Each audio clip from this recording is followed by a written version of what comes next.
Timer. I don't have to do this anymore. And yet you did. I know. You did it Well, I'm anyway. just saying, I don't have to do that anymore. And yet you did. Especially in front of guests. What do you mean? It's for the nostalgia of it, though. It is. Was it much easier this round? I did nothing. He's our It token was awesome. podcasty. I loved it. Nice. So you can take on more now. No. I can if I get the damn thumbnails to work. We'll talk about It's that later. the second All right. half. It's more of a giddy atmosphere here on the second half of the Dudes Like Us podcast. It's Thursday, March 19th. Dudes Like Us, we have our producer back behind the scenes making sure everything goes well for us. Yes, Whopper specials. Yes, with the Whopper special, that was nice for the first half. Dudes Like Us, I'm Sean. I'm Paul. And I'm Jeff. And I'm Robert. And Robert is our special guest from Ironroot Republic. He's going to be talking to us less about what the first half was.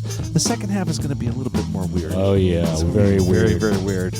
We're our I don't think we warned Robert for the second half. We're going to talk marketing. Now, check us out. We have an outfit for you to wear. Facebook, Instagram, YouTube, TikTok. Yes.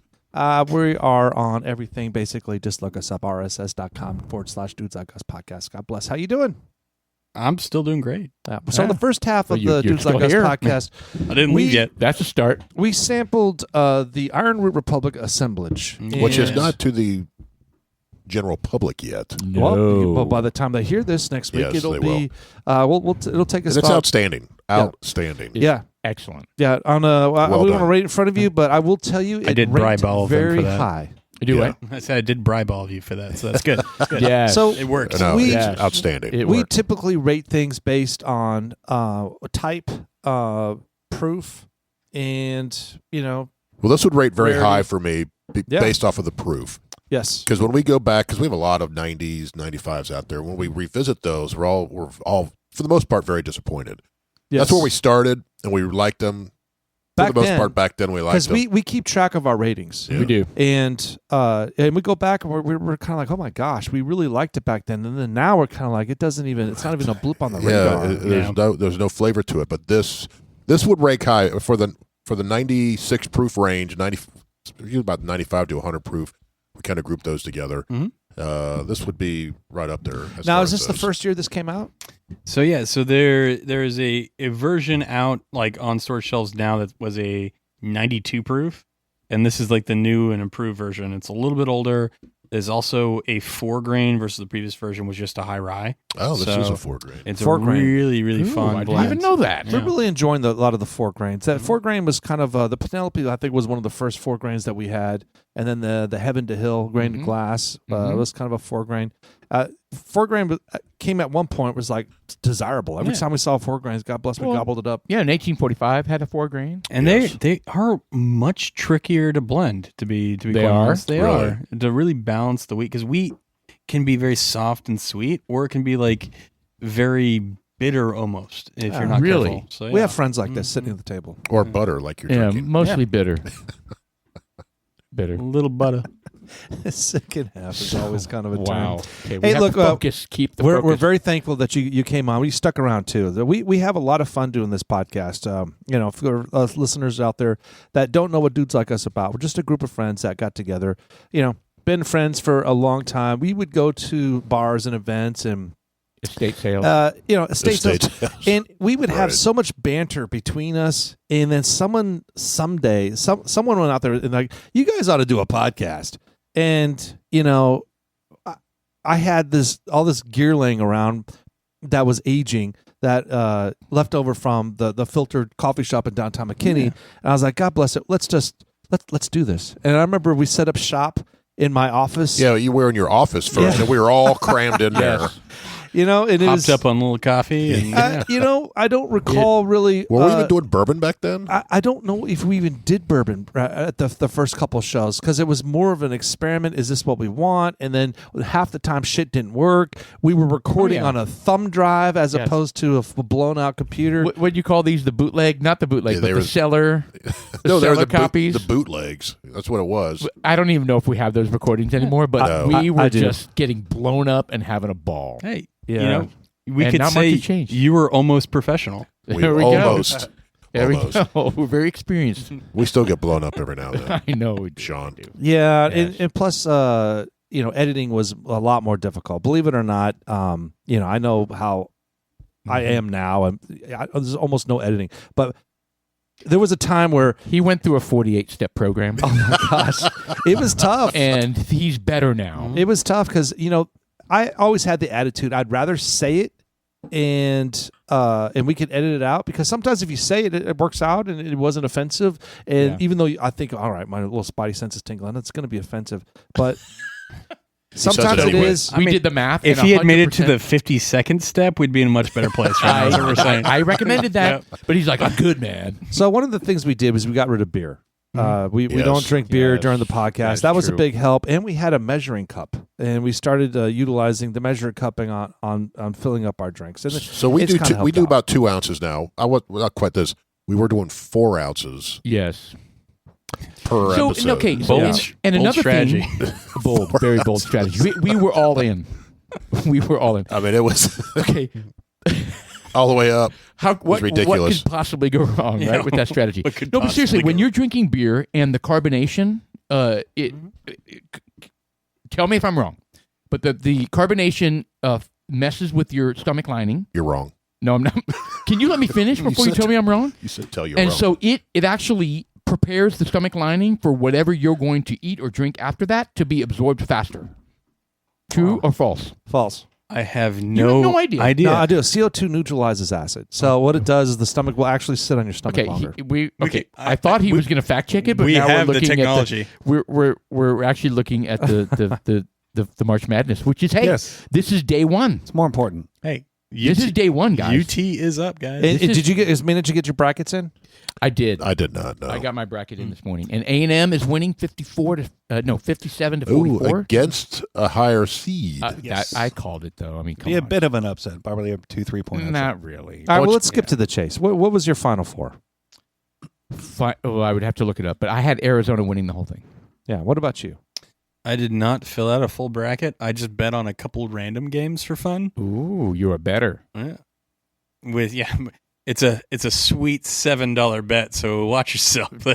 Dang. Yeah, but Dude, Ironroot's doing really well. You're just throwing hundreds of thousands of dollars That's on right. betting, That's huh? right. I had Howard going all the way. Howard. Really? How's that working out for Bold you? strategy. They're down by 30 at this yeah, point. but they're 24-10. I bet $10 if they would have won. I would have. Yeah. Cashed in. It's $1 million. I believe you would have won on a $4 bet. I never really got into March Madness. I didn't get into. I've never really got into college. Period. I used to be into college basketball. It's completely changed. I think it's probably 5 years to 10 years in front of the football. But I was watching it back when the players would stay at a team for 4 years. Yeah. So I was watching Patrick Ewing. I was watching the Christian Leitners and all of them. So you could follow them. I remember watching Georgetown every single year when they were good and they were going and they had George and all of that stuff. And Pat, you get, Pat and- Ewing looked like a full-grown man. He did. It was ridiculous. And you had the but you Twin would get Towers. excited. 40-year-old You- man. But the point is, you would get excited when they were a freshman, and you're like, Correct. "Dude, they're going to develop into an amazing player." But then they'd leave. Correct. Ooh, this is Sorry, good. go ahead. No, I'm sorry, Jeff. And then, Go ahead. Keep going. well, now Tasty. the players move around and leave so more frequently. Yep. I'm afraid the football is going to be getting there, but I think the NFL has different rules on how many years you have to play in college before you can join the NFL. I think now. I think the NBA has you got to play just 1 year. That's If- why. yeah. That's The why. Cooper, NBA, I mean, you can go from high school. well, that's true. Yeah. Yeah, Cooper Flag is 19. Lebron did. Yeah. He was 18. How when do you he- feel about that? Kobe and LeBron both went Kobe directly did. from Yeah, high school. there's been a handful of them. Yeah. Kevin Garnett was another one that went Yeah. straight from high school. I personally think that I think they need to graduate first. I do your 4 years, and then you can jump on there.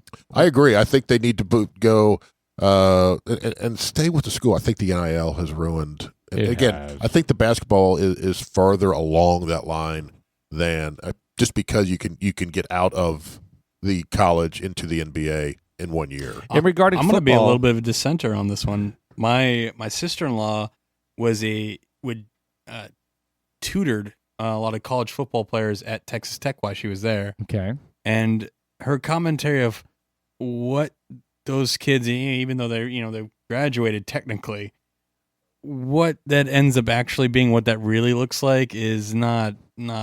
It's not really a degree, Yeah, no, and not really going to help them. No, not at the end of the day. And It's not going to be something they can fall back on. It's a ceremonial degree. You know, it's like hey, you got your honorary doctorate by going to the school. Right. Bill Cosby So got does one it of really those. help them, or should they just go make money? Yeah, or I mean, is it really? If it's something that's just for show and it's not actually meaningfully teaching these student athletes things, and they're not actually taking classes, Right. you know, like do they really need the degree at the end of the day? I mean, the don't know. reality is, so let's say they play 3 years, and football's even worse than basketball, right? Yeah. Because they get hurt, they don't play very long. Right. You play football for 3 years in the NFL, okay? And then, then what? And if you're not getting You write a book. right, if you're not getting a degree, You coach? and remember, most you of the go. guys are Right. not superstars. No. Most of them don't make phenomenal, crazy money. Is that why? I mean, are you a supporter of college football players getting paid? No. I mean, I'm- if you're going to I'm have not. video games that are making money off of their likeness and those sorts of things, then like to me, I'm like they are taking advantage of the players. I'm okay with the video game companies paying them. I'm not okay with the boosters and the colleges paying them. Because in my opinion, I'm with you on that. if you're on a scholarship, you're getting paid to go to school. Mm-hmm. Yes. True. That's what they're getting paid for. Now, if you're being used in games and all that stuff, I think those companies should pay them. No, I, Stuff like that. And if how- they're how using would their that be different, likeness though? and Yeah. How would that be different, though? I mean, to me, one when you start looking competitive advantages of going to different schools and what you can get, the boosters actually make a big impact of who's going to go to what school at the end of the day. And so to me, like it takes some of the kind of like that was one of the things I loved about college is that how you could have a school that was relatively unknown come out of nowhere. I mean, essentially. Indiana did it this year. Yeah, 100%. There you go. But they And just stole all their old players from wherever that coach was from. I guess before. what was it? Texas Tech. You know, they Texas hired Tech a bunch of kids. Hired a bunch of kids, yeah. Well, I think with Texas Sure. Tech is all the other schools were doing it at that volume. Texas Tech historically had not done it at that volume, so now they're doing it at that volume and competing. and they're competing now. And historically they were not like that. So if they continue on this trend, they may be in the top echelon from here And on it's, out. and it's about who can pony up the money. Yeah, And I know. And not all colleges can. At the end of the day, when you look at it, if they're not paying the students, they're going to be paying the coaches. And then you have situations like A&M where they're, the boosters bought out. What's his? Oh, my God. $70 million. Yeah. $65 million. He's Yeah, I can't believe that. And That to was me, ridiculous. When I look at like A&M's a state school, and a state school is paying a Yep. coach this much money, like that's tax Nauseating. dollars from regular people like going to this essentially. Yeah, but we got refunds. I got a refund Did you really? from I went to A&M. from your property tax, Yeah, you got the I got the a refund. when it's called the Jimbo refund. Uh-huh. Did you not get one? Yeah, I got it. There's Got a a baseball line cap. item down there. Yeah. I know that to me, like I know that's Get to when check I a started box. looking at it. Like for me, it's like, yeah, do these schools do they raise a bunch of money for the schools and Yes. and to me, it's one of those things like looking at like if the school's able to generate funds for the school for as a state school Recruitment. for the purpose of what it is, but not recruitment, but like No, for the I'm school. saying non-athletic recruitment. Yes, 100%. Like I mean, when you raise the profile of the school because the athletics are exciting and they're doing well, people want to go to that school for other disciplines, for other careers. And that's what I'm all there about. Again, one of my biggest issues like with schools today is, I go back and I look and I talk to my dad when he was going to college. He would during the summers he would work, and during the summers he could earn enough money to pay for school and pay for a living. Yep. And it's essentially impossible now. You can't do that. I know. And to me, like schools have developed in such a way where they have, the climbing gym and the lazy rivers and all the cool stuff that It's a racket. but it costs so much money to operate that it's raised the cost of all these schools, and now you have to incur debt in order to go to and school. what they pay for their teachers and Not the to mention the professors It's a racket, dude. paid It's a a lot. total racket and the levels of administration. for what you're getting. And these rec centers at some of these colleges are just they're insane. insane. And the literature that they or not the literature but the curriculum that they provide this and the teachers how corrupt they are and how jaded regarding left and right politics. It's just like, what are we doing with the schools now? Or if you go to a school that has this really well-known professor, but the professor's not actually teaching the class, it's the student the aides, TA. Right. the TAs that are teaching Yeah. it. Like, That's insane. And he's making $3 million a year. and that TA in order to teach that class is incurring $30,000 in debt every year Right. for the privilege of teaching other students. Like I would that's recommend insane. they come up with a new strain of schools, and maybe they'd have one. It's called community college, but where you focus on education, I hear you. and that's it. And Collin College is like that. There are no sports. Yes. Yeah, and I'm No all sports. for it. I think there should be more schools like that. Look, if you want to play sports, I get it. It's essentially it's a league. Then, You know, And then you look at Grayson College, community college, but the baseball team, a lot of MLB players came from that team. And you start looking at what community college has a baseball team. Like I had no idea about any of this. Like it's kind of crazy. Didn't Cam Newton come from Blinn? Yes, he went there briefly. Yeah. So here's a reality about junior college sports that people don't know. There are very high quality Division I quality players in junior sports, but they can't get into the colleges, right? Yeah, Their academics are so fucking horrible that they can't even get in. But so here's the thing. For somebody who's like a star high school player, but you're not good enough for Division I, you think, okay, I'm going to go to a junior college, I'm going to prove myself there, and then I'm going to try to work my way into it and transfer, right? And then they see the talent that they're up against in the junior college, Yeah. They're like, and nope. they're like, I have no shot. These guys are better than... I need to go to class and start learning what I'm supposed to be learning for that Right, class. exactly right. Because these guys are better than a lot of Division I schools simply because they don't have the academics to get into those colleges. Yeah. It's crazy. Yeah, there was a program out. It's a reality show where they were following one of those JUCOs, and a lot of them are problem kids too. Where they were at these D1 schools and they got kicked out because they were just not good people. So they were at these JUCOs trying to rehabilitate themselves. Like the 48-step program. 48, yeah. hey, they do work. Like, do They they work. It's very yes. Do they, Sean? A lot of trial. Well, there's definitely an increase. He's been through it 4 times. After you get past hold the on, 28 48 step, times 4. the Well, chances you of get success coins. increase. I've got like hundreds of coins. You know. So it's really like 200-step program. Right. Okay, right. never mind. Sorry, Jeff, I cut you off. JUCO. Oh, no, I was just saying, I don't think the program's out anymore, but it was interesting because I'd watch it, and these kids were, and you'd bang your head against the wall. You're like, you have everything in front of you, but you're just mentally, emotionally, you that's can't called put it together. Frontal lobe Yeah, well, development. a lot of these kids didn't have it. I can tell None you. of our kids have it. I mean, dude, we're asking our youth, especially men, boys, they really are boys. We're asking them at 18, 19, 20, and 21 to make decisions for the rest of their lives. And their frontal lobe the frontal lobe is not even remotely developed. It's kind of like the military. You know, you're sending them out to war at that age. Right. And it's because Well, that's perfect for war because it's like, charge over that hill. Okay, I'll do it. Because you're not, you follow me here? I think you're thinking financially is they can't think ahead of themselves. They're like, I'm going to buy this big old house, this car, this whatever. That's why I think it's irresponsible for them to be getting money at that age.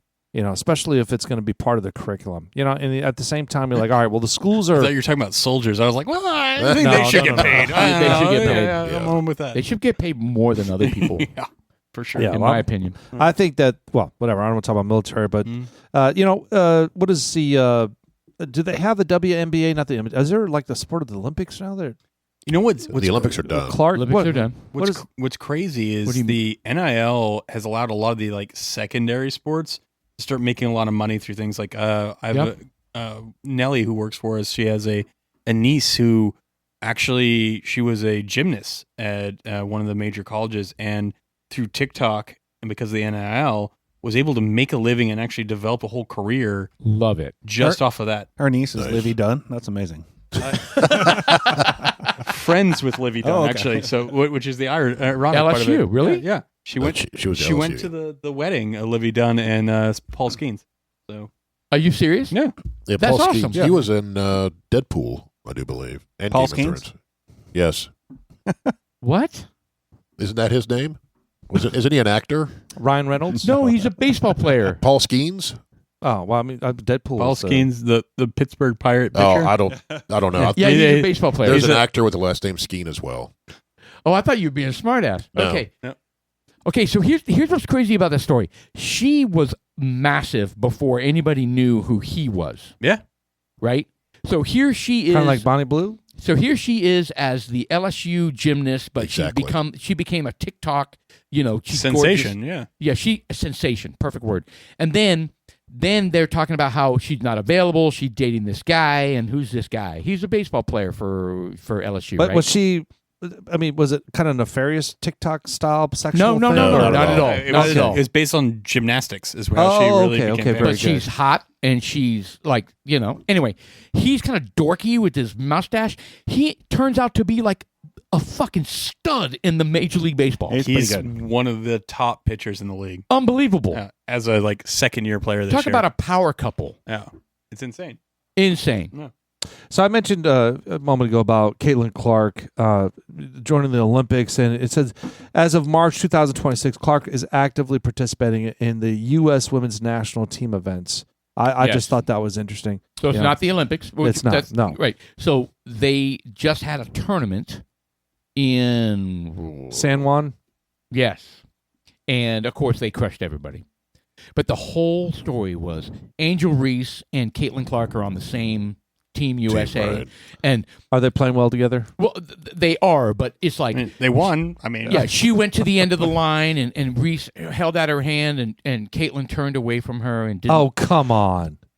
Every single story I read is how they're feeding into this Reese and Caitlin Clark hating each other. If I was the two of them, though, I would feed into it because it creates a I'm wondering- storyline and builds up the WNBA. I'm wondering if they're doing it on purpose. I literally, because it's ridiculous. My heart hopes that they are because it would be genius. 'Cause It would be. you need to have a good guy and bad guy You do. colliding to A little build yin and yang. Yeah, you need that to make Yes. the WNBA raise And its they profile. need that because the Yeah. WNBA needs it. They need some help. I mean, it's getting better. And frankly, Caitlin Clark's put a big spark in that program. Is that season kicked off yet? It's been delayed because they were haggling over their player, owners and players. Yeah. But they verbally came to an agreement yesterday. Good. So, but the problem is they've never made a penny, right? I mean, it's like don't get It's all crazy. it's all subsidized by the NBA. Yes, and don't. I mean, they are on the precipice of Yeah, actually I think doing with something Caitlin real. and Angel Reese, Yes. that And now Paige, Beckers or For whatever. Dallas? Yeah. she's a stud. I think when you have the personalities, that raises the profile of the entire league. I mean, you look Yes. at even the NBA when it was struggling. When you started having the big stars, it really started. Larry Bird, Magic Johnson. Yeah, going back and forth. Michael Jordan. Everybody starts watching, becomes must-watch TV. And again, what happened? You had that occur. You had Michael Jordan, and that Yeah, started Larry happening. Bird was a huge asshole on the ball yeah. while he played ball. He used to When you hear him foul. mic'd up, oh my goodness Yeah, gracious! yeah. He was. He But would he talk could- shit. But he could back it up is the thing. yeah. I was watching this montage of games during those days and the fights during those days. It was brutal. Like the Celtics and the Pistons, they were like, Oh yeah. I mean, they were clotheslining each other and like brawls. I mean, It's vicious. I was like, holy shit! I don't remember that. They don't stuff. play like that and anymore. I watched it. Well, I they can't. watched all of that. It was normal back The then. cameras are a little bit different now. I mean, they're Fucking excellent. Bill Lambier, Oh, Mr. Lord. Cheap Shot Oh Artist. yeah. Remember him? Oh yeah, Bill Lambier. You Oh see- my God! If you breathe on LeBron right now, he flops to the ground. Yeah. So, I what are you can't going to stand it. do? That's why I don't watch it. But when you see how the NBA is now, it's more popular than baseball. Yes, But baseball, they had the fight where they had the lockout season, and that's when the hurt NBA with 'em. Michael Jordan and everything Yep. just That skyrocketed. hurt them. And without those personalities, the NBA never would have done that. And MLB, They did the recovered. dumbest thing they ever did. Yeah, I don't think they've ever recovered truly from that. Yeah. from that I mean, lockout. once you get a group of folks like that strike, it doesn't sit well with me. I know you said before that you lost baseball when that happened. Yeah, when that happened, I dropped them. It's because you guys are making a ridiculous amount of money. There are people out there that are just struggling. They're struggling, and here you are. You play a game. Every You sport's know? done it. Hockey did the lockout. Yeah, and Yeah. And never even the works NFL out. in 1987, they played the scrub games. never works out. Well, I think Remember the scrub games? Although that did give us the movie, the Replacements? Replacements. Was that not a great movie, by the way? that was Keanu Reeves, right? Yeah, it was. And He's a stud. by Was he the doing way. and Matrix the, moves? the guy that was smoking, Yeah, he was- that was the kicker. I loved that movie so much. But yeah, No, to me, that's the best thing that came out of that lockout was hey, what if it happened today? Well, I think I heard that there's a chance that there may be another baseball lockout here in the next year or 2 years. God, it never ends. These guys make $300 million a year. I mean, well, not a year, but I mean, Shohei, what's his contract? Ohtani? Yeah, $700 million, isn't it? I mean, Are you what- kidding me? Yes, But no. To be fair, I don't think there's ever been a baseball player like him Dude. though. A pitcher that can hit home runs. Right, Yeah, since Babe Ruth, yeah, right? it's essentially Unbelievable. and he can actually steal bases, unlike Babe Ruth. So But the way they're getting around it is he's getting paid like $1 million a year. And then I think He's going to play for 700 years? no, he's going to play and then Yeah. he's going to retire and then they're going to pay his ass. yeah, So it's all back and they're end very loaded. carefully saving the money. but the until that Dodgers are happens. looking at what the money they're going to make from the TV rights in Asia off of Showtime. Oh, I no mean, shit. it's unbelievable. No, is this the guy that makes his- sense? I was like, it's a hell of an investment, and the confidence to do it, but they can pull it off. Is this the guy whose translator stole his money? Yeah, That's that guy, right? yeah, and fortunately for him, he has a contract that doesn't really matter that he did Yeah. that, but. Isn't that 10 crazy? years You guys know what I'm over talking about, 700. right? You No, got I didn't hear that story. So His translator stole his money, like how much? So like tens of millions of dollars. Oh my gosh. Am I wrong? It was like 10 or 15 million, something like that. I think. And, and he's rotting in jail. How much money? 17 million. 17, yeah. He got caught. And he's rotting in jail for 57 months in federal prison. Did he get his money back? No, he was allowed to keep it. Yeah, they're like, you're fine, you're good. Don't worry about it. I mean, if you can do the time, I might as well just keep the Are money. you gonna pay the taxes on it? Cash out with some Cool, great, gold you're good. bullion. Right. No, I'm sure he didn't get to keep it. No. Crazy. That's Yeah. crazy. Well, when you're talking that much money, people get crazy, greedy, Yes, they and do. stupid. So I mean, how many times you hear Hollywood actors losing all their money, their managers. or their parents will do it. But also, what a sweet, Their own sweet parents. gig! Like you were probably making hundreds of thousands of dollars just being the translator for the best baseball player ever. Should have been enough. Yeah. Right. Nope. How the hell was he given the authority to take that, to be able to get that money, to gain access to that? No idea. So okay, so But I just just think the book rights that guy could have gone like, hey, I was the translator for Shohei, like yeah. the movie or TV, right, whatever. Like the guy was set for life and And blew it. blew it. I mean, if you think about it, 57 months isn't that long. Actually, I mean, well, he can't keep the money. Well, how do you know? I don't know. He kept some of it. Well, it's in order to pay back the 17 million plus 1.1 to the IRS. Damn it! See, Well, it says that he crime doesn't pay. he keistered he, it. he imitated Ohtani, Mhm. so he would log into their accounts and make changes, posing as Ohtani. God, that takes balls. That takes All right. balls. Again, as we say, bold strategy. Bold strategy. Didn't work out. For And I just Con- read a Con- story.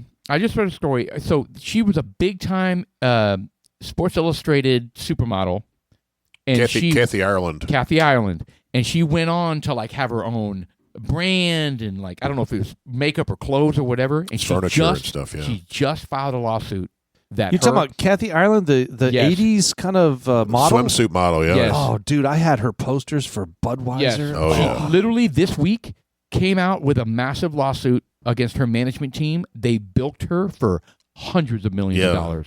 Like almost all of it. Was it- Almost all of it. She's bankrupt. Like Yeah. I don't think she's bankrupt, but what did she, crazy. she have like a mom that was her Look at this. manager? Like what? Yeah, long-term business managers alleging they swindled her and her husband $100 million. Good. Suit alleges the defendants took Unbelievable. out loans in Ireland's name, drained savings, and misled her regarding her financial health. And they just Decades. and they kept asking them, "Hey, how are we doing?" "Oh, your great grandkids will never have to worry." And they were like, "Okay, thanks." Don't worry, we gave it all to Bernie Madoff. You're set. You're great. It's amazing. Can you imagine having that kind of trust in somebody and then you have nothing when you look in your bank account? Well, when you hand over your funds to like a financial planner, you're doing that. I've got one, and you're just like, is he a Madoff? yeah. You hope not. Wow. I mean, Dude, if you give your money to somebody named Madoff, you Oh, get what good you deserve. point. That's a good point. yeah, she was spoken out. She is still actually very, very pretty. Yes. She's in What a her- horrible story. Yeah. So our management team for the Dudes Like Us podcast, are they Dewey, Cheatham, and Howe? Yeah, they're great. What was that from? That's the Three Stooges. Okay. anyway? Wow, we're all over the place. This is how this podcast goes. We haven't even looked at the board. We started with the NCAA tournament. Oh, we did with the tournament. And look where we are. That's all right. Yeah. You know, look, we're excited. You brought in several selections, and the first half, we've already discussed that, and we ranked it very high. The second half is Cellar Reserve. Typically, we wait towards the end of the podcast. Let's go ahead and just dive into this now. I noticed this one's in the older style bottle. Come on. Yeah, the old shit. What's going on here? So old school. He's just clearing it out. I brought you a November, December release. I apologize. Son Yeah. of a bitch. It's okay. Hey, you gave it your best effort, man. I tried. So this is the second edition of this, it says. Is that what that means? Technically, it is the second batch. The first batch, the initial one we did was only 200 cases of it, just because we wanted to see how people responded, and it sold out within about 4 days. And so we were like, "Oh God, we gotta make more." So we made a second batch of it for How often does that happen? Where you undershoot, where the demand completely overshoots what you thought? Typically, we undershoot because I'm a very pessimistic person when it comes to the stuff. A lot of times we don't have the ability to make a second batch that quickly, but we had enough aging of this because there's certain the finishing cast we use for this. They're some of my favorite barrels, so I always make my brother stuff those barrels full. So Nice. So we were able to make another batch more quickly than we would normally, but Do you ever? But you still have to age it. no, it was aging alongside. So this is actually I see. this actually was in barrel the same length, or actually longer than what the first one. I got you. So you convinced him to not age it longer and release it. I was like, it's you ever it's refill- already really good. You ever refill some of these barrels? Oh yeah, about 20% of our barrels will refill. Well, I meant you have a barrel. It's been sitting there 6 years, and you've lost 20% of it. Do you ever cap it back off? Oh, good question. No, we can't. The government gets really finicky if you try to do that. That messes with things. So the only way that you would do that is if you're building a Solera system of where you're pulling off some and then you're filtering down, filling down.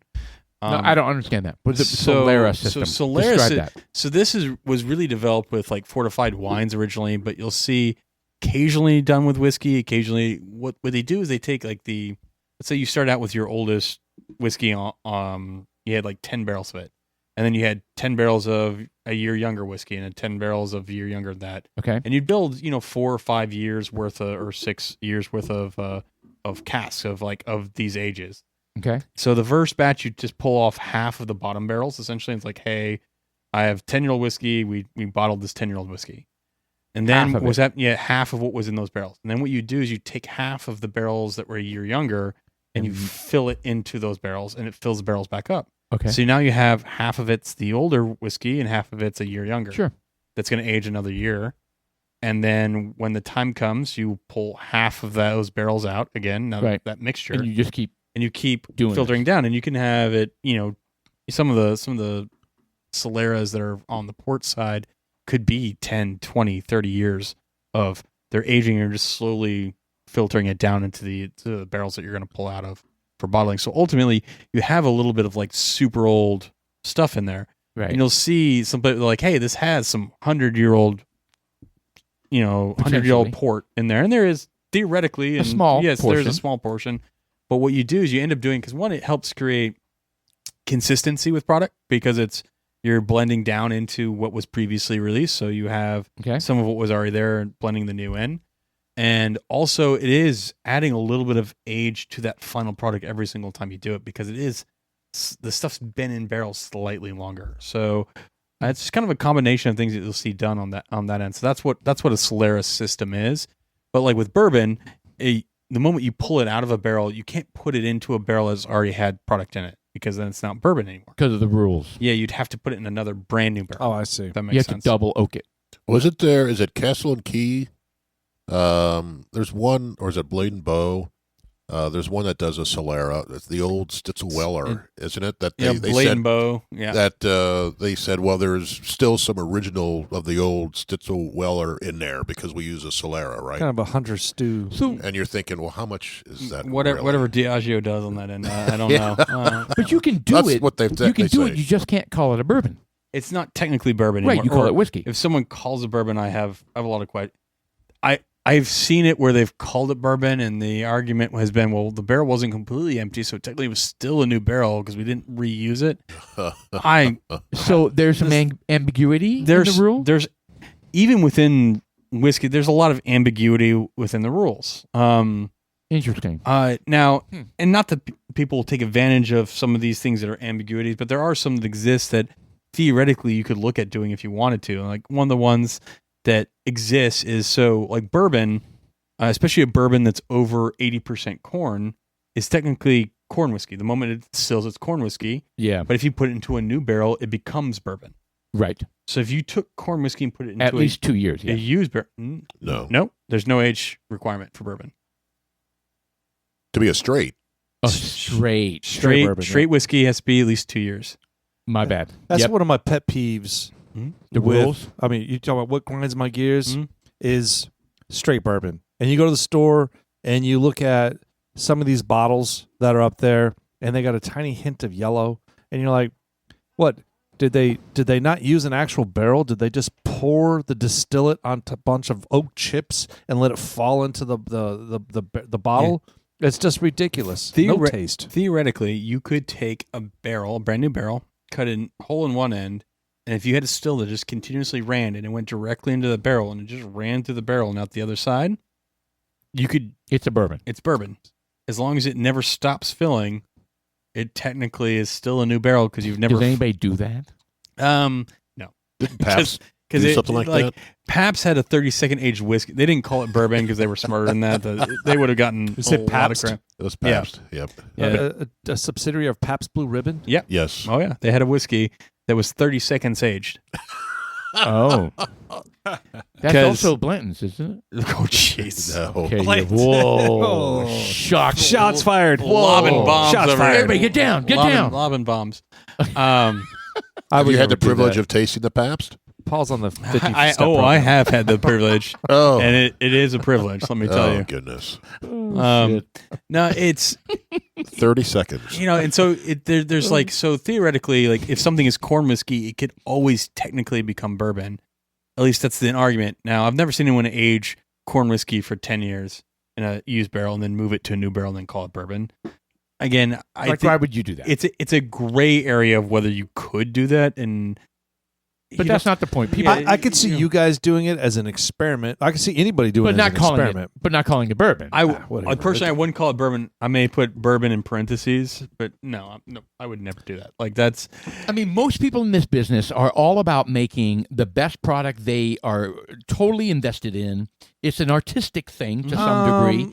You know what I'm saying? There's not a lot of people that just want to pump out shit that's crap. And I mean, whoa, maybe I don't not. know. I mean, look, when you get to become these larger conglomerates, I think they lose sight of some of the quality. When they start. Fair enough. I mean, I wouldn't know. I would have thought that everybody that's in this business wants to, do a good thing. There's a lot of NDPs that have developed over the years that their goal is just to make money. They don't care what the product is, how it's made. They don't care anything. And they have celebrities endorsing it. Sometimes, and the stuff is shit. Sometimes not. And we've experienced that multiple times. That's my grind my gears, as Sean mentioned it earlier. These NDPs who use MGP and they don't really call it out, and they're just throwing stuff against the wall to see. Yeah, they had Aikman and they've whatever. There's Novacek. Is it Novacek? Yeah, I mean, it's just Aikman had a beer. Yeah.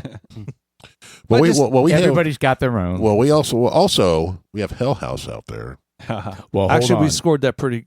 Oh no, we did not. That's innovative. No, it's terrible.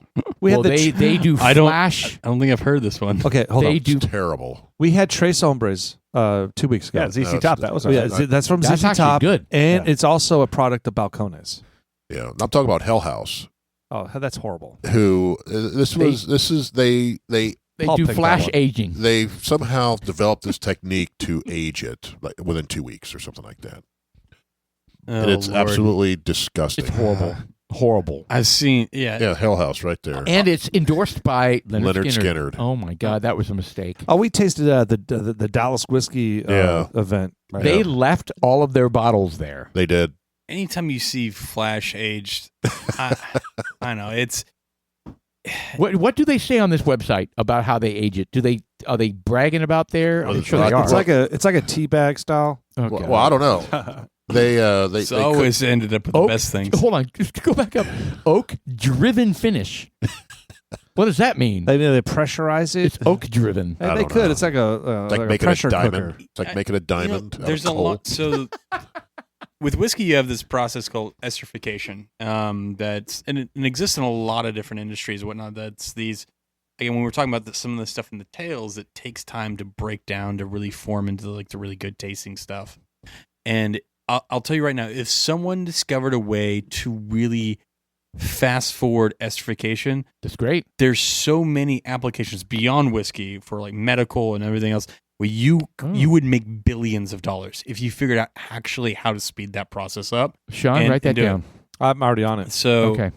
when someone says that they've developed a way to flash age whiskey and in 2 weeks they can make a whiskey taste like it's 10 or 20 years, They would be doing something else. I'm billions. very skeptical because this is the worst application for making money doing that process. I've heard if you've taken whiskey and you keister it into a cow, it ferments faster.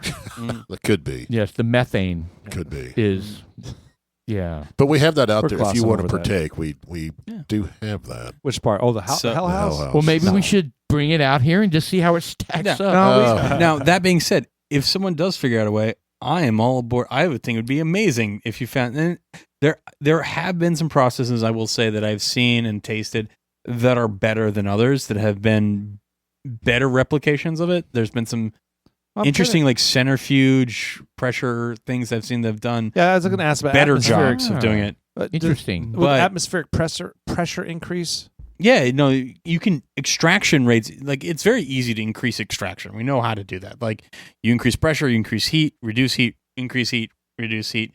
Yeah, it's going to force things in and out of the oak. The problem is that there's certain elements of the oak that it takes time for those things to properly break down and soften. Otherwise, you're just pulling like raw oak into the whiskey, which we can go in the warehouse and I can taste you on some 6-month-old whiskey where you get raw oak character. I see. It's like a bread rising. You can't force that. Yeah, we haven't figured out. Is there a way theoretically probably to do it?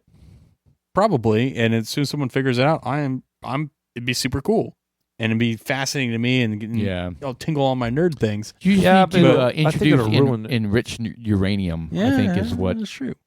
But But ruin the business. there's no way I've seen that's really a true 100% replication of it.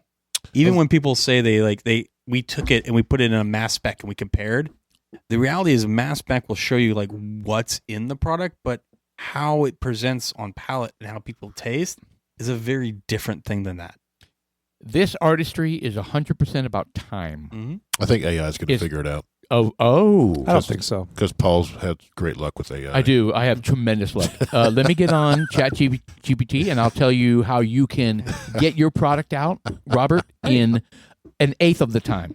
Would you like me to look it up We or can no? call it 8 fingers whiskey because there's 8 fingers on the hand of the picture that you generated. There's actually, well, there's actually 2 arms with 30 fingers. Right. But my bad. My bad. So going back to the Cellar Reserve, I noticed this down at the bottom, this little image here. What significance is that? So that's the Trinity symbol. You have it used with Celtic Right. Celtic heritage. Historically, it's meant a number of different things, but also like the Trinity and Christianity. And so for us, what this is actually there's 3 different finishes for this whiskey, and it's how those finishes interact that makes them really enjoyable. There's some that are good by themselves, but when the 3 actually come together, they're significantly better than when they're just by themselves. Gotcha. All right. So that's what that represents. Well, good. Well, good. Another outstanding whiskey, in my opinion. it also has very small print. Mhm. Would you like to try to read that? I'm out. Oh, So, I get my like I said, phone out. my family notoriously has 20/10 vision, so we don't have these issues that you normal folk have. nice. Yeah. You know what? You got readers. Very nice. Very nice. I just recently started wearing glasses, and I they just come in handy. So I did just- my brother. I give him such a hard time now that he's Mm. got ones that he hangs on the bottom of his nose. It's really great as a little brother. To I have gotta a tell older you, brother man, that it does must that. be awesome working with your brother. Just having family members around, and as long most as it's days. copacetic. Most days.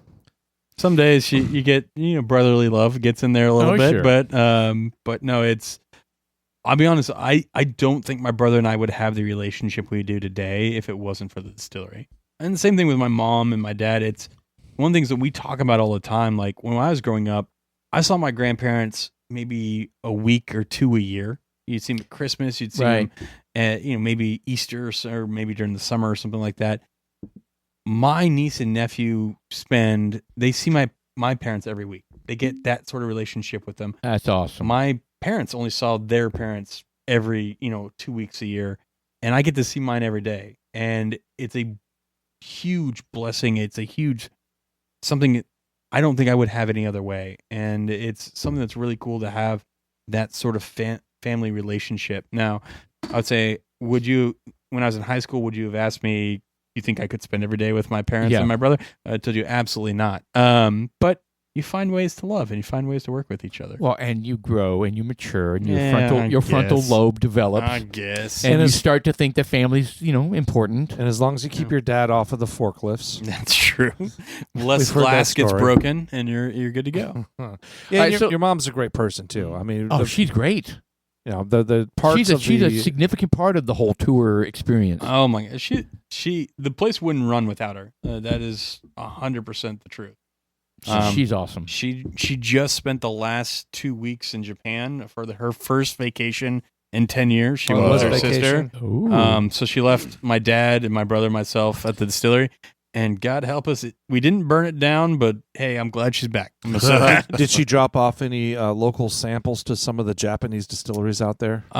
She may have a little bit. She brought some bottles back too. So there was an exchange, huh? Yeah, there's always. It's cultural exchange. It's the way honestly, you gotta do it. Very nice. Sincerely, I'm asking: did she go out there and talk to some of those folks to see if we can't finagle a relationship somehow? She didn't while she was out there on this trip. She did buy quite a bit of whiskey to bring back, and that was more to do with the trip that her and her sister went on. It wasn't a distillery trip, if that makes sense. So if it's like my brother, myself, and my mom, if we go to a place together and it's not other people, then that's exactly what we do. We go in again, like we did with the folks in France or but that's Mexico. Also work. That's also work. No, it's a vacation, yes, but that's work. She's not working. Yeah, so she went on a cruise. That's what I'm saying. It was very much not that focus on that trip. Does she get the drink package? She brings it with her. I don't know what you're talking about now. Nice. Smuggles it in? Wow. You know it. So let's talk about you and your brother. You have very different aspects. You both do different parts of the business. Yes. Right? Yeah. He's the mad scientist in the lab doing a lot of the the tinkering with everything we talked about in the first half. You are the face of the company. Are you also quality and control? Well, I'm the better looking brother, so that's where we had to establish that from the beginning. That helps. But no, you seriously, you're talking to the operational side of it, the distributors, and so talk to the different aspects of what you guys do. My brother first of all, my brother's an engineer. He's very technical minded. He's very thorough. He's OCD as well. So the way that he documents, I'm way more ADD. I'm way more like woo, like so. Right. When it comes to the production and the processes and everything like that, he's way better at documenting and maintaining. Again, just the way things go, and then from when it comes to like, hey, how are we going to do the steam? How much cooling do we need?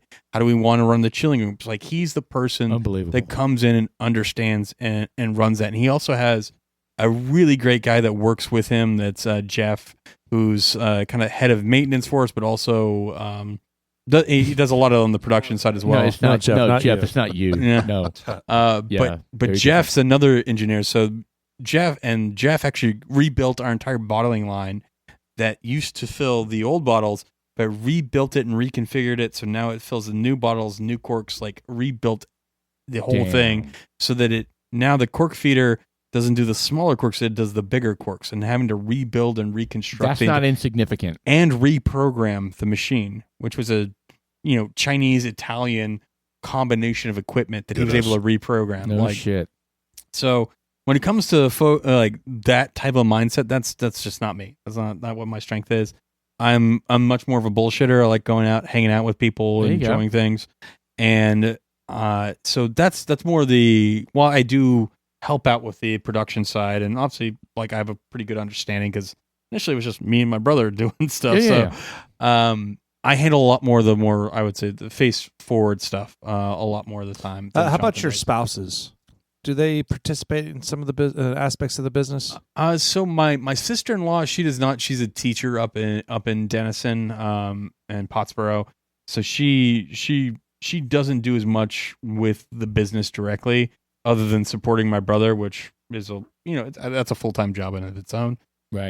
It's a little brother saying that. Being a teacher is probably a harder job anyway, to be honest. That's the truth. The truth on that. My wife's a teacher, and we have multiple teachers. Jeff's wife's a teacher, so we know.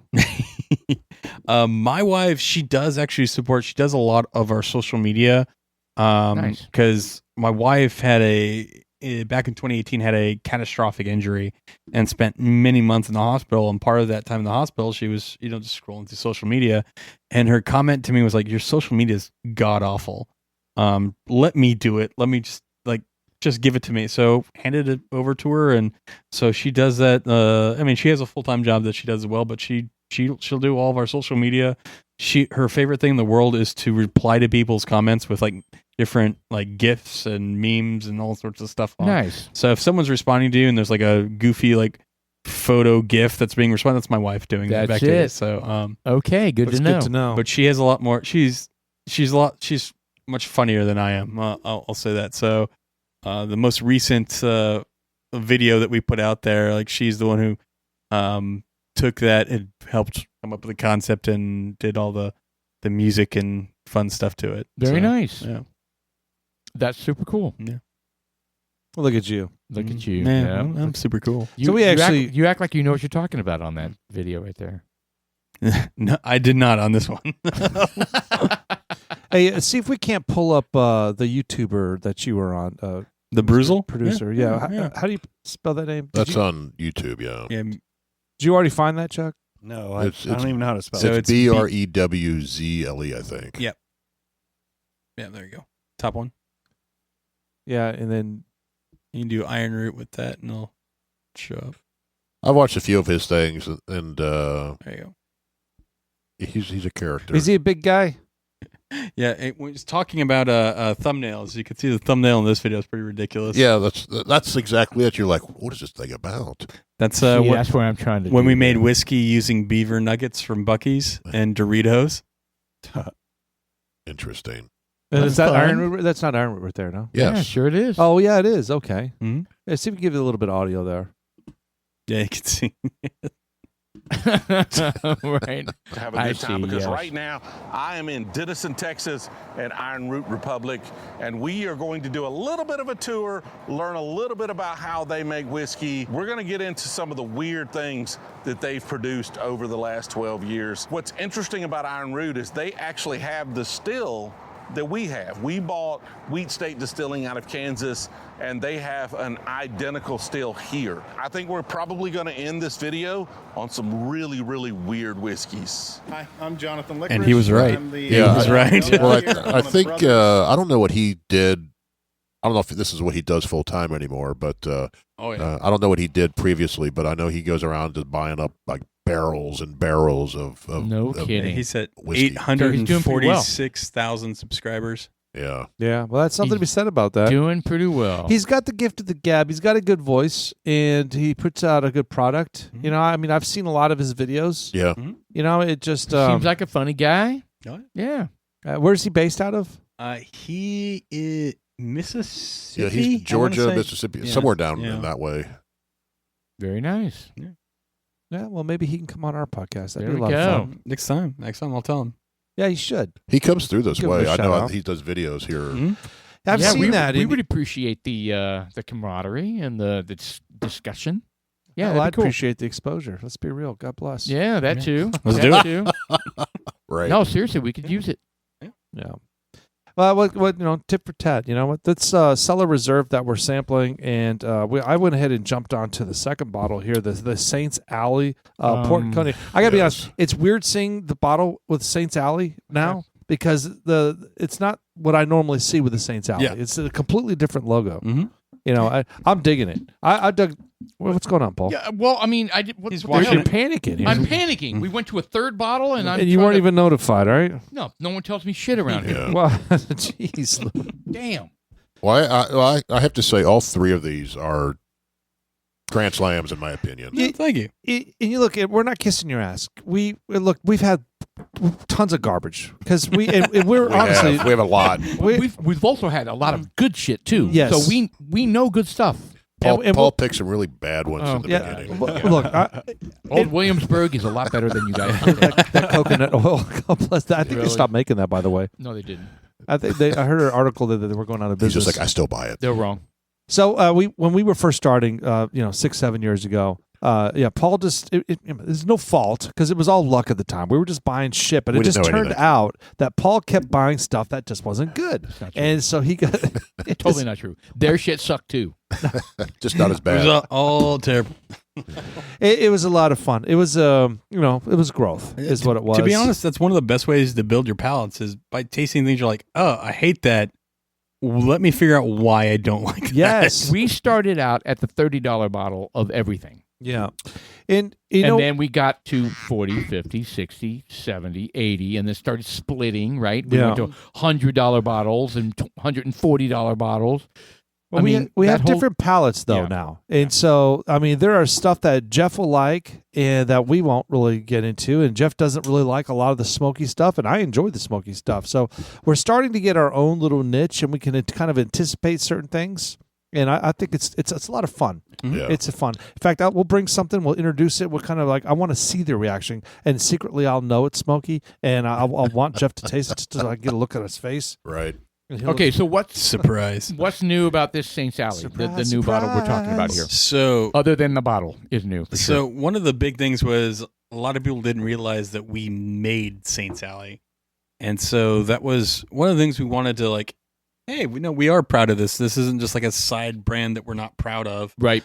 And it's one of those things that a lot of the feedback we kept getting from people was like, this whiskey is really good, but your packaging's terrible. And I don't think it was terrible. I don't think it was bad. no, But Yeah, how but it's is not it, Iron Root. how is it terrible? Like what did they say They said specifically? it was what really- was wrong with it? it was really kind of plain, I guess is the best way to describe In it. old Englishly? Yeah, that it just wasn't. It's like a St. Abbey. It didn't feel premium. I guess that's what Okay. the commentary we got from Okay. a lot of people, and which is fun. I mean, if that's the way you feel about it, it is what you feel. Hey, perception is huge, dude. But Huge.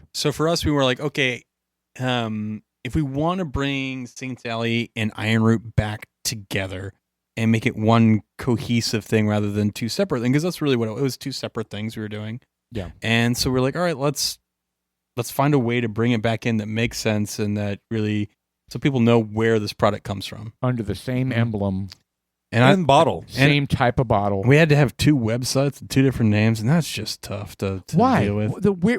Why did it start that way? It started that way because of so Saints Alley. It's Was it actually a your collaboration. pessimism attitude. Where Yeah. you weren't sure one was going to fail. Yeah, no. It was because initially when it came to Ironroot, there was nothing we did under the Ironroot brand originally that had any sort of source liquid whatsoever. Mm-hmm. And so Got when we you. first I see. were releasing There you in go. 2020, we were really concerned that if we did do something on the Ironroot That's what we brand, have. then people would be really We got the Nobleman ride. That oh, was it's so good.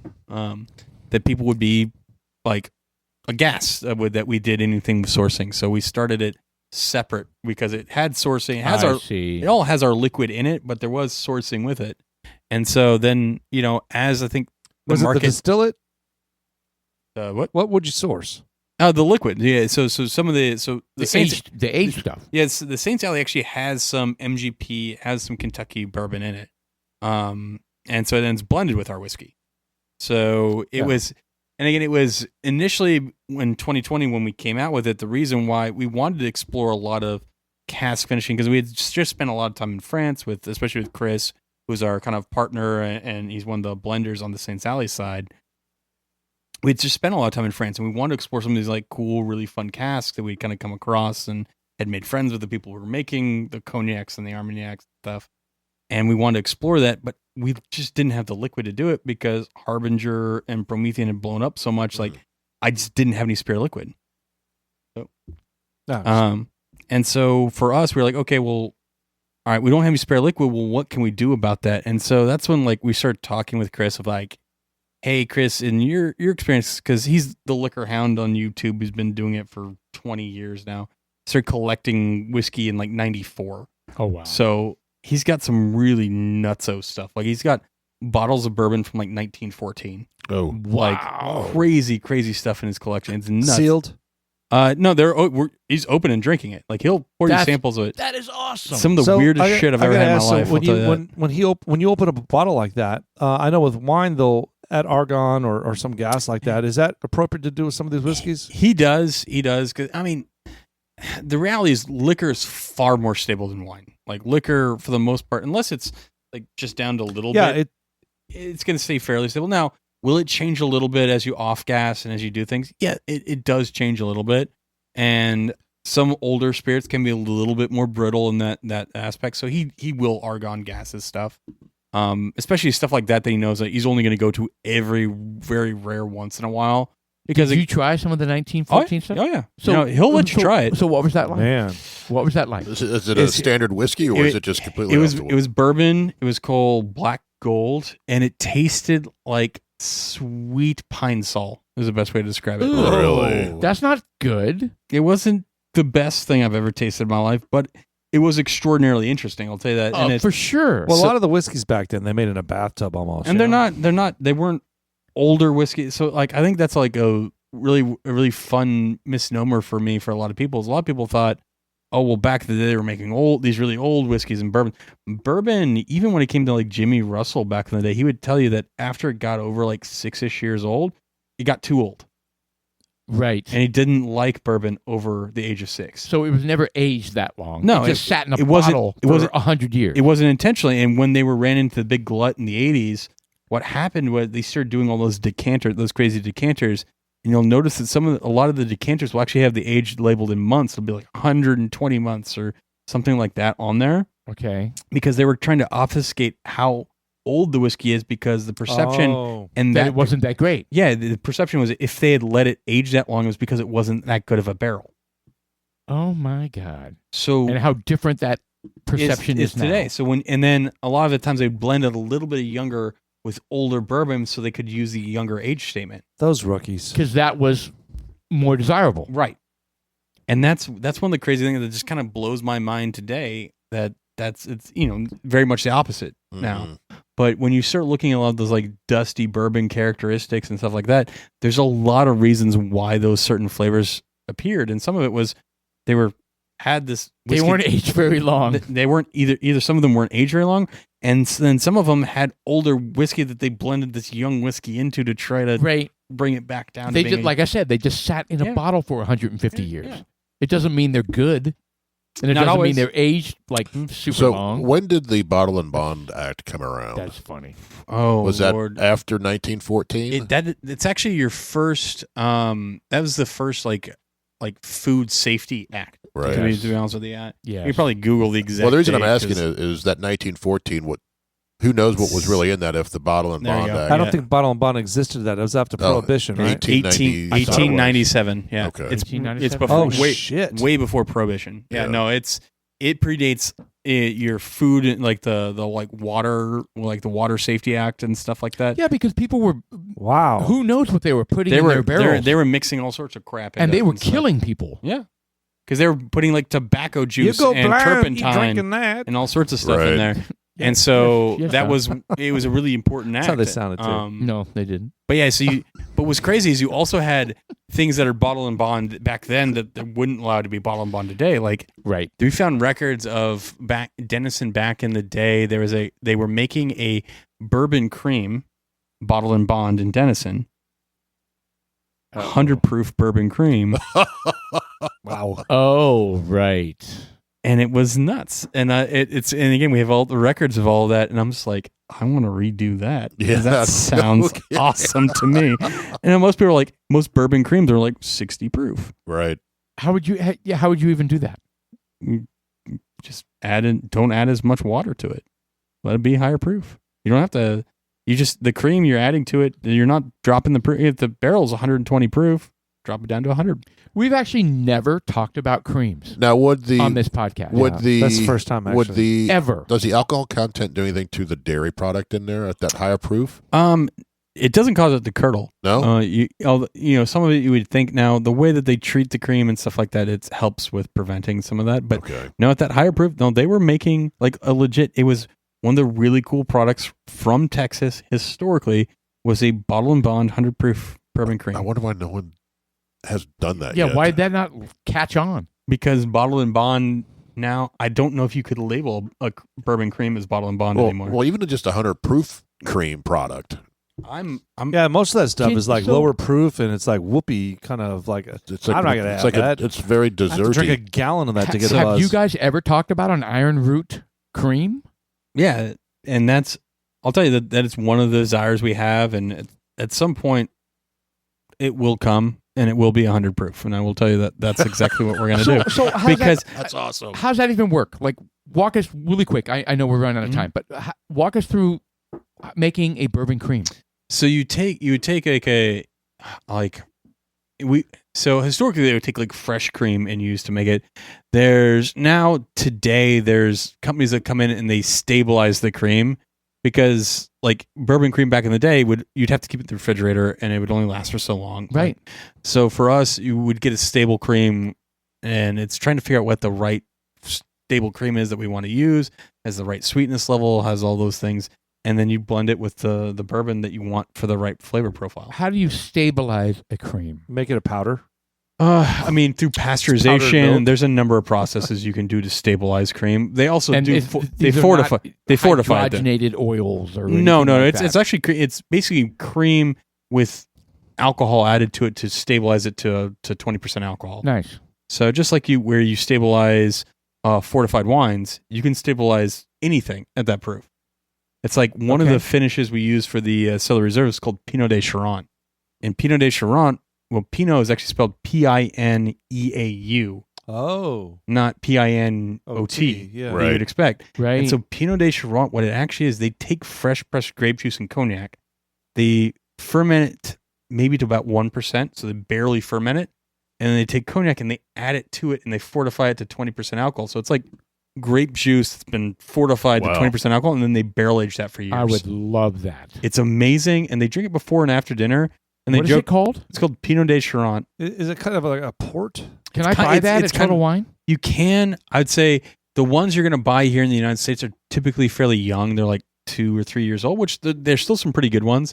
But when it starts getting crazy and really fun is when it starts getting 10, 12, 13 So years it's old. basically grape juice that is like totally loaded with alcohol. Exactly. I would love it's, that. It's batshit. It's amazing, and I absolutely love it. And they joke in cognac that they make terrible table wine, so they just drink Pinot instead, which is the Pinot de Charente. Is what Well, they I got to should tell you, Pinot de I want Charente. to encourage you to keep up the exploring attitude that you and your brother have. And the cream.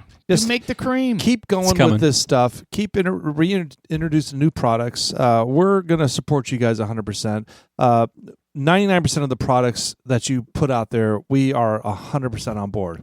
You know, I say 99 because no one can be 100, you know? Nah, we got some weird stuff we Yeah. do. But we all love weird stuff, and we're so thankful that you took the opportunity to come out here and visit with us.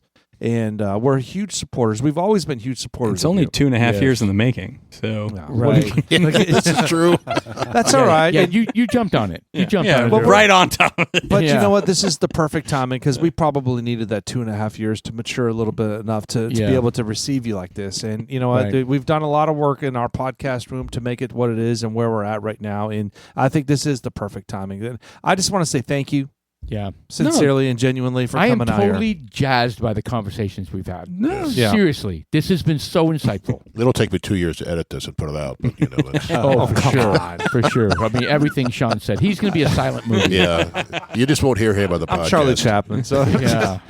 just I'll be animation. That's all I'll be. No, but you know we're looking forward to going back out to the distillery, and you know Yes. it's weird because you know you can't go out there. every time we go out there, it's the same song and dance. Mhm. You know, but we want to jump on some of the newer products you have going on. We want to chat about it. So I'm gonna stay in touch with you and kind of poke you a little bit. And you don't check emails, do you? No, you got to text and call me. Anything coming up that you want to plug?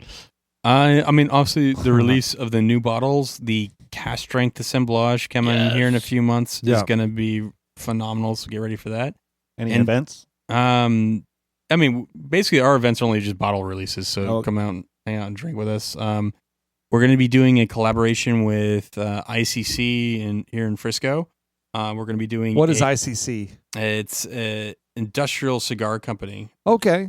That's just up by the soccer stadium. You're going to introduce your cigar blend? It's going to be, we're doing not our typical cigar blends. They're actually doing a custom version of Silla Reserve. We teamed up with a cigar company to do it. It's going to be really fun. Not the Herald 10-year cigar blend. No, that we will be doing that again later this year. That one's a pretty epic release. So you guys definitely need to come up whenever we release it because it's so good. Yeah. But seriously, when you guys get a wild hair, let me know. We'll just do a barrel tasting. Come on up. We'll dive in. I'd love to taste the. And then we'll get a hotel room. But there you go. No, you have beds up whatever there. we have to do. What is this, a brothel? What's going on? Yes. Did I miss something? Yeah, these two can share a bed. You never know how the night ends. No, you're talking about the second story balcony thing you were talking about. Exactly. I'm in. Jeez, is that the? Okay. Sean's gonna have his whole CPAP mask on. Yeah. I got a battery powered CPAP machine. I'll have to get. Meanwhile, Robert's writing in his notes. Dudes like us, no. Never again. That's a not invite. That's a no invite. Right. That's a no go. No, we enjoyed you coming on here. Thank you very much for taking the time to come out here. Very much so. All right. Well, look, guys. It's the second half conclusion of our March 19th Thursday night Dudes Like Us podcast. Happy spring break. It is. Oh my gosh, spring tomorrow. God bless, man. I am enjoying the weather. It's up and down, up and down, up and down. God bless. What'd you say? What's tomorrow? Spring. The official first day of spring is tomorrow. First day. The reason I know that is my sister's birthday is March 20th, and it's always the first day of spring. March Madness. Hey, we need some updates. Texas one, Texas A&M one. Take a ticker. We're good to go. Good to go. Woo. Okay, Texas team. Moving on. They're doing well. What about Texas Tech? Did they play today? They suck. Nobody cares. Some people do. God Don't bless. tell my brother that. I'm kidding. Hey, we're all in on Texas teams. My Come son graduated from Lubbock as well. on. And TCU Texas won. We're on board with that. Texas teams. Here we go. They did beat Ohio State. A little upset about that. What's They play tomorrow. They play tomorrow at 11. Is that what's going on? Tech. Okay. All right. All right. Well, thanks, guys, for listening tonight. Dudes Like Us. Check us out on everything. Everything. Facebook, Instagram, etc., etc. Ironroot Republic. Mr. Robert, you're the man. Good stuff. Thank you, Chuck, again for staying on top of shit. Dudes Like Us. I'm Sean. I'm Paul. I'm Jeff. And I'm Robert.